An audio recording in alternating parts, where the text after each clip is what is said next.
Luca and the Enchanted River. In a quaint little village nestled in a lush valley, there lay a river shrouded in mystery and legend. The villagers called it the Enchanted River, for its waters shimmered under the moonlight as if carrying 1,000 stars. It was said that the river possessed a magical power. If someone were to release a paper boat upon its surface with a sincere and selfless wish, the river would grant it. However, wishes made out of greed or selfishness were said to dissolve into tears, leaving the wisher empty-hearted. Luca, a kind-hearted boy of 12, lived in a small hut at the edge of the village with his grandmother. They were poor, but Luca never let that dim his spirit. He had a way of finding joy in the simplest things, watching the clouds drift by, playing with his handmade toys, and listening to the stories his grandmother told him every evening. One such evening, as the orange hues of the setting sun bathed their tiny home, Luca sat by the hearth, his eyes wide with wonder. His grandmother, her voice warm and full of wisdom, began recounting the tale of the Enchanted River. Long ago, she said, a young girl with a pure heart saved this village. She wished not for herself but for her people. And the river, moved by her sincerity, blessed the land with abundance. But beware, Luca, she warned, her voice growing somber. The river sees through selfish desires. Many have tried to trick it, and all have failed. Luca was captivated. The idea of a river that could grant wishes seemed like something out of a dream. Yet, he couldn't help but wonder, if the river was so powerful, why was their village still struggling with poor harvests and hungry mouths? As the stars began to twinkle in the night sky, Luca stepped outside, the cool breeze ruffling his dark hair. He gazed at the river in the distance, its surface glinting like liquid silver. The thought of making a wish began to form in his mind. What would he wish for? A full stomach? A warm coat for winter? Or perhaps something much greater? Unbeknownst to Luca, the river had been waiting for someone with a heart as pure as his. The village was trapped in a cycle of hardship. The fields, once lush and fertile, were now dry and lifeless. Crops failed year after year, and the well provided barely enough water for the villagers to share. Hunger gnawed at everyone, from the elderly who could no longer work to the children too young to understand why their bellies always ached. Tensions grew as food supplies dwindled. Luca often saw arguments breaking out, neighbors accusing one another of taking more than their share, or fighting over a handful of rice. Even the usually kind-hearted villagers had become bitter and withdrawn, consumed by their own struggles. Luca and his grandmother were no exception. She worked tirelessly, sewing and mending clothes to trade for scraps of food, while Luca gathered firewood or wild herbs to stretch their meager meals. Yet, no matter how hard they tried, it never seemed to be enough. One evening, after a particularly difficult day, Luca sat alone by the riverbank. The moonlight danced on the water, its beauty at odds with the despair surrounding the village. He thought about the stories his grandmother had told him, the ones about the river's magic. If only I could make things better for everyone, Luca murmured, his voice trembling with emotion. He stared at the shimmering surface, wishing he could find a way to ease the village's suffering. The river's gentle ripples seemed to sparkle brighter, as if acknowledging his unspoken plea. The next morning, Luca woke with a spark of determination. He couldn't stop thinking about the river and its magic. Sitting by the small wooden table, he picked up a scrap of paper his grandmother had set aside for firewood. Carefully, he folded it into a small boat, his hands trembling with both excitement and doubt. What should I wish for? He thought. His first instinct was to ask for food for himself and his grandmother. They hadn't eaten well in days.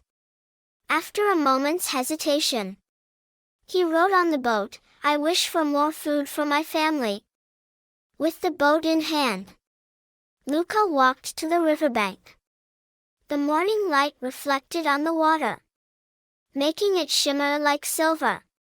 Kneeling by the edge, he placed the boat onto the surface and watched as the current carried it away. He held his breath, waiting for a sign. But the river remained calm.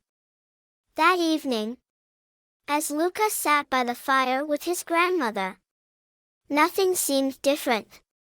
Their meal was still small, and her face was etched with the same worry as before. Luca couldn't help but feel a pang of disappointment. Maybe my wish wasn't good enough, he thought, staring at the glowing embers. The river's silence left him questioning whether its magic was real, or if his wish had simply not been the right one. Word of Luca's attempt soon spread through the village. Curious but skeptical, other villagers decided to test the river's magic for themselves. One by one, they crafted paper boats, each carrying their own wishes.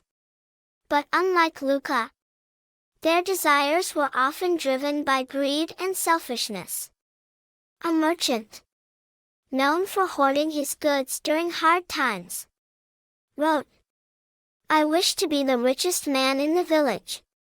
He watched eagerly as his boat floated away, only to find his storage shed mysteriously emptied the next morning.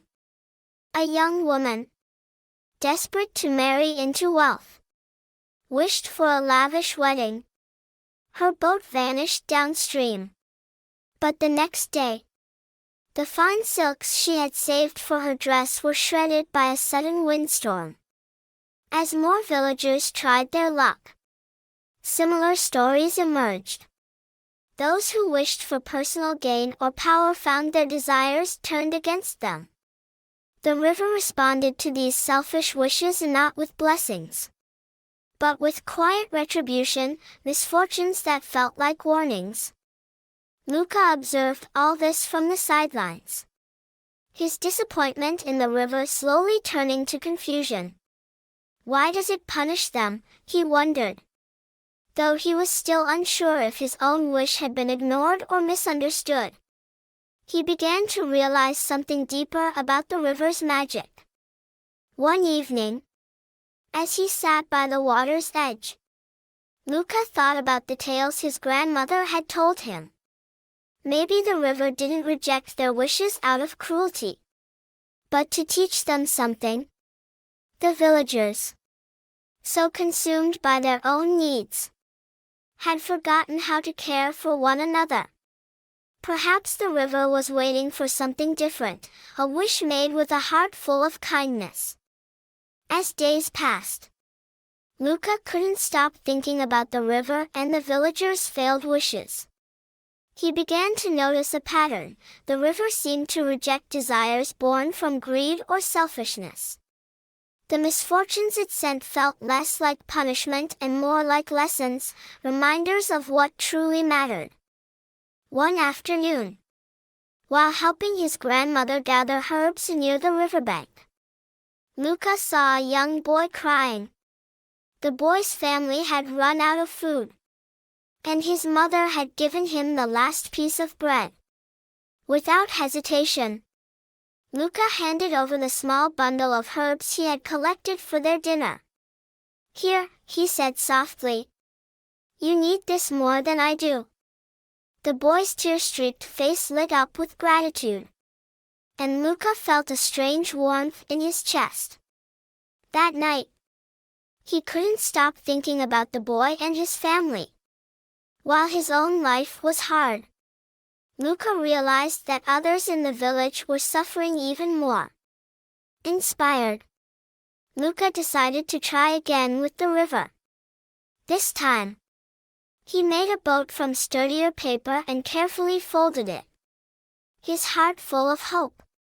As he wrote his wish, he thought not of himself, but of everyone in the village.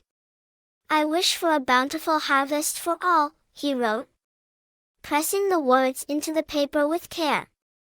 Walking to the river under the soft glow of twilight, Luca felt both nervous and determined. He knelt by the bank, holding the boat in his hands. "Please," he whispered to the river, "help them." With a deep breath, he placed the boat on the water and watched as the current carried it away. For a moment, the river sparkled, catching the last rays of the setting sun. Luca felt something shift, though he couldn't explain what. This time, the river's silence didn't feel like rejection, it felt like understanding. The morning after Luca's heartfelt wish, something extraordinary began to happen. The sky, once cloudless and dry, darkened with thick, gray clouds.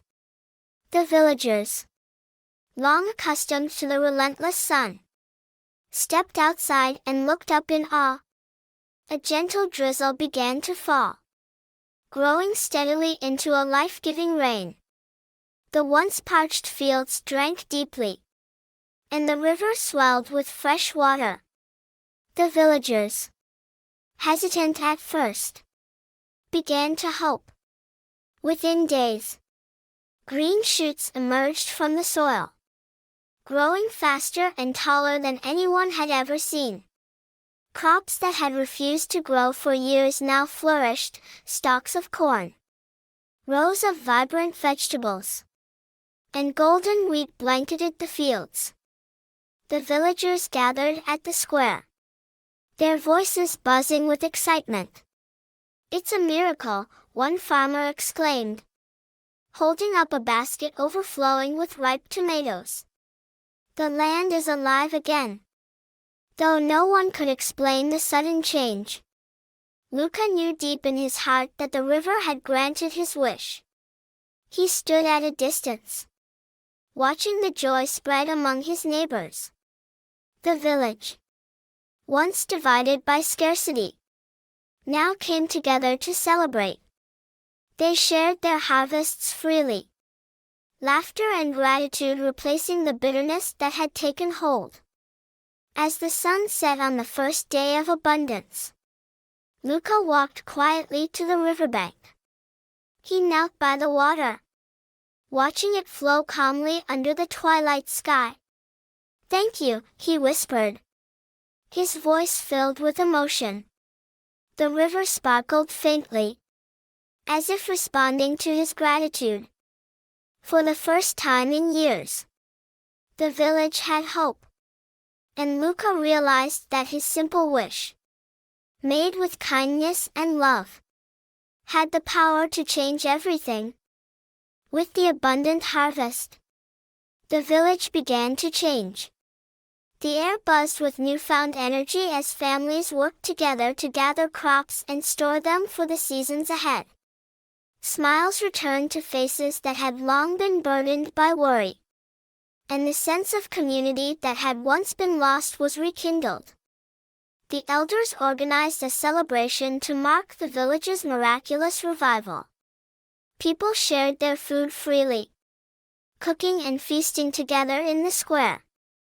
Laughter and music filled the air as children danced around fires, their bellies full for the first time in years.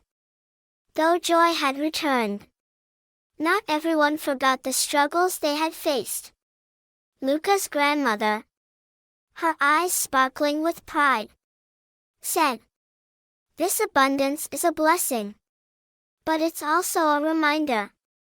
We must always think of one another and not let greed divide us again.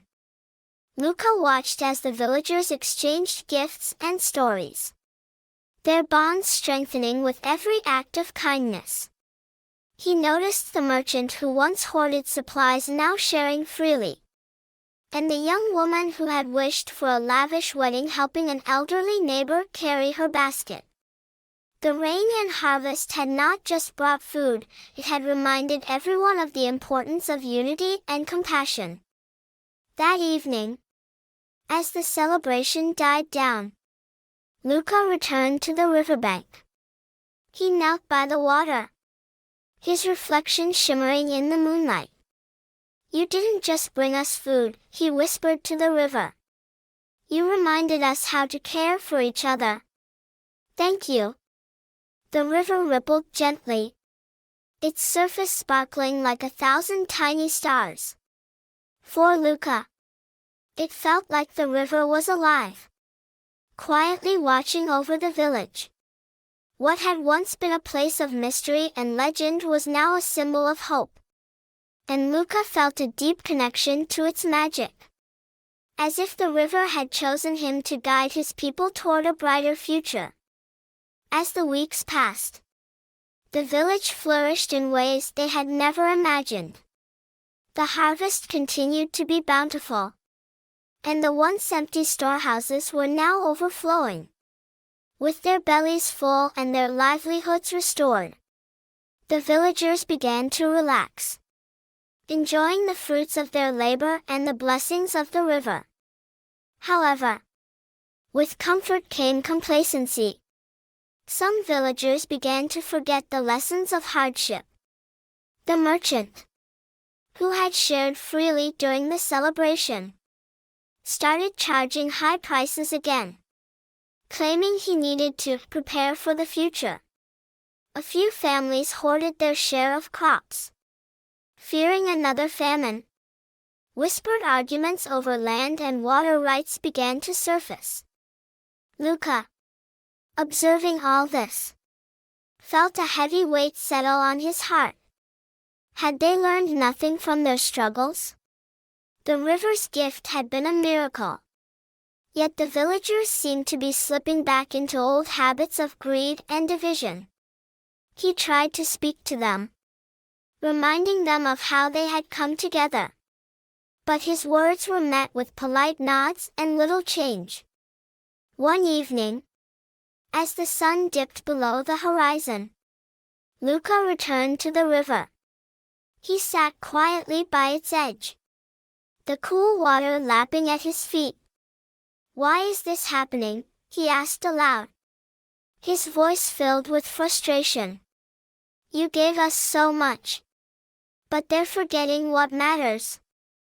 The river remained silent, its surface calm and reflective.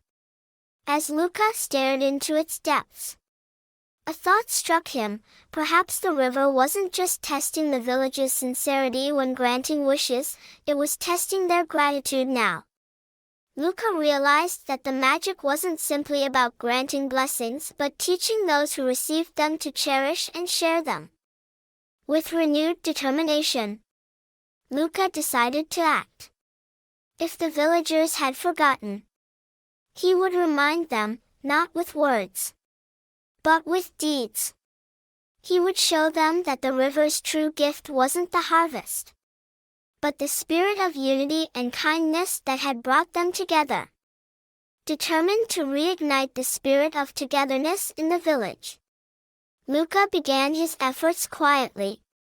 He started by sharing his family's portion of the harvest with those who had less, just as he had done before the river's blessing.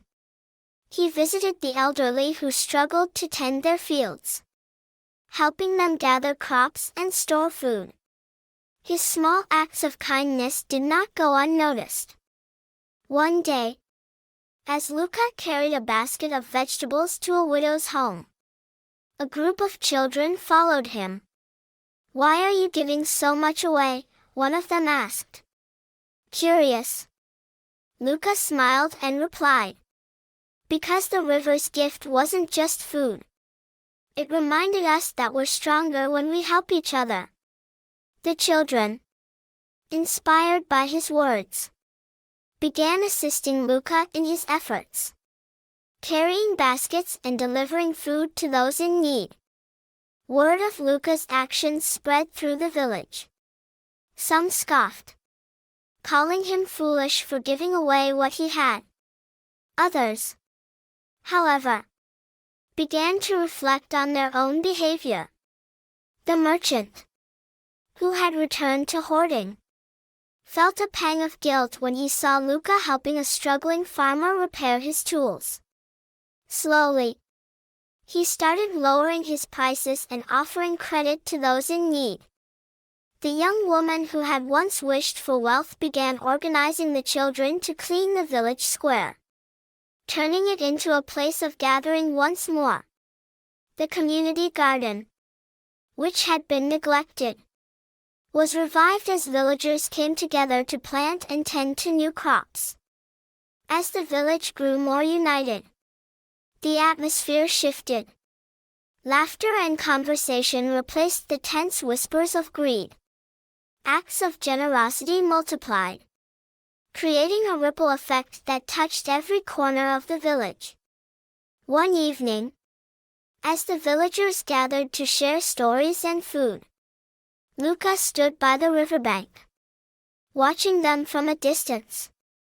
The river sparkled under the moonlight, its waters calm and serene.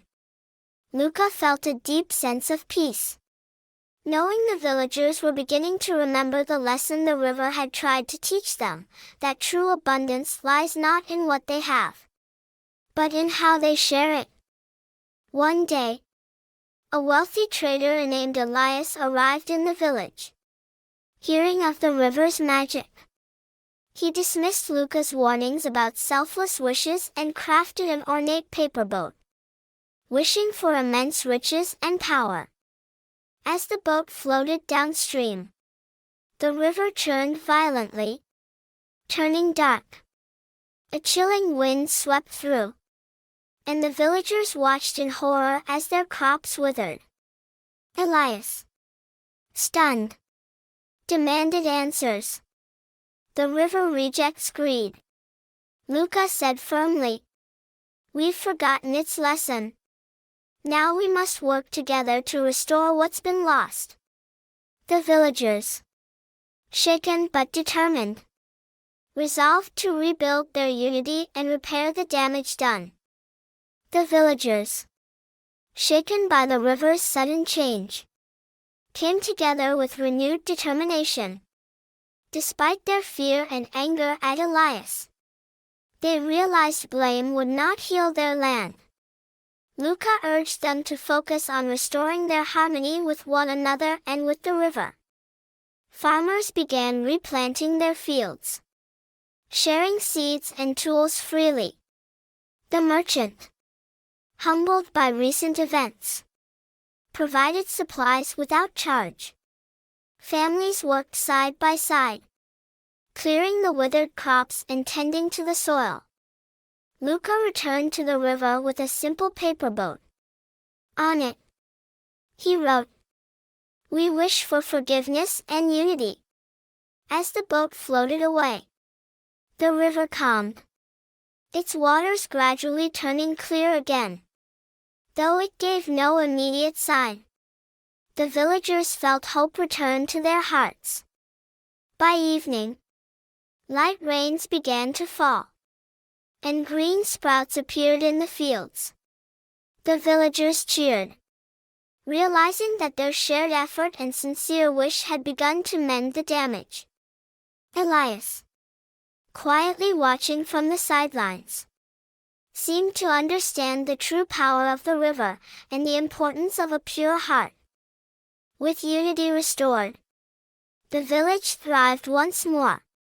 The river, its waters sparkling with life, brought gentle rains that nurtured the land. Crops grew strong and plentiful, and the air buzzed with the sounds of laughter and work as the villagers shared in the harvest.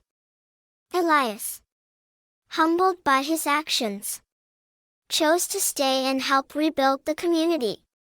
He worked alongside the villagers, learning the value of generosity and connection.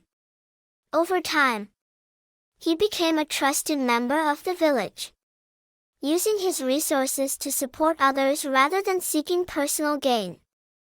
Luca, standing by the riverbank one evening, reflected on all that had happened. The river's magic had given them more than food and rain. It had taught them the power of selflessness, gratitude, and unity. As he watched the stars dance on the water's surface, he felt a deep sense of peace, knowing the village would never forget these lessons. The river, calm and shimmering under the moonlight, seemed to respond to Luca's thoughts, its ripples carrying a silent promise. As long as the village remained united, its blessings would never fade. And so, the villagers lived with hearts full of gratitude, always remembering that true magic lies in kindness and togetherness.